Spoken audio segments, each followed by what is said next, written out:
তার তিনটি রানী, ঠিক আছে। তিনটি রানীর ছেলে ছিল চার, রাম, লক্ষ্মণ ও ভরত ও শত্রুঘ্ন। ঠিক আছে। কৌশল্যার পুত্র হলো রাম, কৈকেয়ীর পুত্র হলো ভরত, আর সুমিত্রার দুই পুত্র লক্ষ্মণ ও শত্রুঘ্ন। তারপরে কি বলছে? তাই ছোট থেকে তারা বড় হতে চলেছে, যেমনি রামচন্দ্র বড় হতে চলেছে। রাজা দশরথ চিন্তা করলেন, এই তো আমার রামচন্দ্র বড় হতে চলেছে, তাহলে আমার রামচন্দ্রকে রাজা করতে হবে। এইভাবে তিনি প্রস্তুতি নিলেন। তাই সুমন্ত সারথীকে ডেকে বলছেন, সুমন্ত সারথী, তুমি গ্রামে গঞ্জে নিমন্ত্রণ দিয়ে দাও, আমাদের রামচন্দ্র রাজা হবে। তাই রাজার কথা শুনে সুমন্ত সারথী গ্রামে গঞ্জে নিমন্ত্রণ দিতে চলে গেলেন। আর এদিকে কৈকেয়ীর দাসী ছিলেন বড়াই বুড়ি।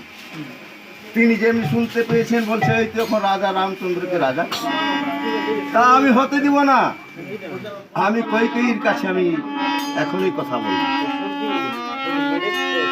তাই কৈকেয়ীর কাছে গিয়ে বলছে, মন্থরা বলছে, কৈকেয়ী, রাজা দশরথের যখন আঙ্গুল বেরিয়ে হয়েছিল, তখন তুমি তাকে যত্ন করে সারিয়েছিলে, তখন তোমাকে বর দিব বলেছিল, সেই বরগুলি এখন তুমি চেয়ে নাও। এই সময় যেমনি বলেছি, তাই কৈকেয়ী কি করেছে, সে তার গিয়ে মন গুমানে বসে আছে। রাজা দশরথ যেখানে উপস্থিত হয়েছে, বলছে,